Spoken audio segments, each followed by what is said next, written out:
Isang araw ay napagdesisyonan naming magkakaibigan na maglakad pa uwi. Dahil half day naman ay hindi kami aabutin ng gabi. Payapa kaming naglalakad sa mga oras na iyon. Nang biglang, pinindot ng isa naming kasama yung doorbell ng isang bahay doon. Tapos bigla siyang tumakbo. So, tumakbo na din kami. Pahinga muna tayo. Gutom na ako. Kakain muna ako.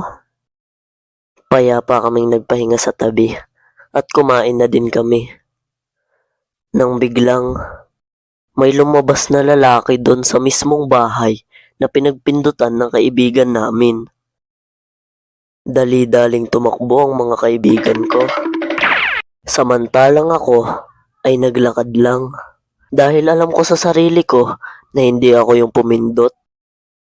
Habang naglalakad ako ay papalapit na ng papalapit yung lalaki. So bigla akong kinabahan. Maya-maya ay sumigaw na yung lalaki. Sinong pumindot ng doorbell? So napalingon kami at nagulat. Dahil ang laki ng katawan ng lalaki.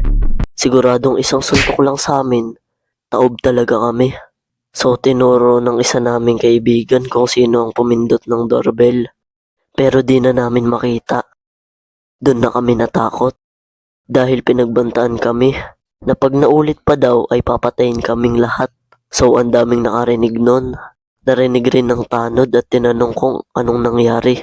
So sabi ko na lang ay may pumindot ng doorbell at kami ang napagbintangan. Sino ba pumindot ng doorbell? Si Bogart po. Huwag mo sabihin. Sino? Ay, di po pala namin kilala. Sabi ng mga taong nakarinig, ipabarangay daw namin.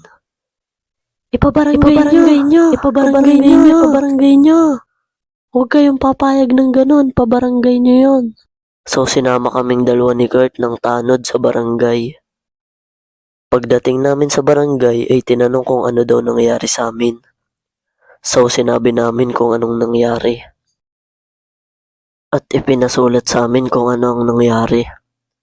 At inilagay namin kung ano ang mismong nangyari. At doon namin napag-alaman na may saltik yung lalaki. Dumaan ng ilang buwan at nabalitaan namin na may sinakal na bata yung lalaki. So simula nun ay hindi na kami umulit na maglakad. So bago ko tapusin tong video na to ay maraming salamat nga pala kay Kurt sa pakikipag-collab sa atin. At gusto ko rin magpasalamat sa suporta nyo.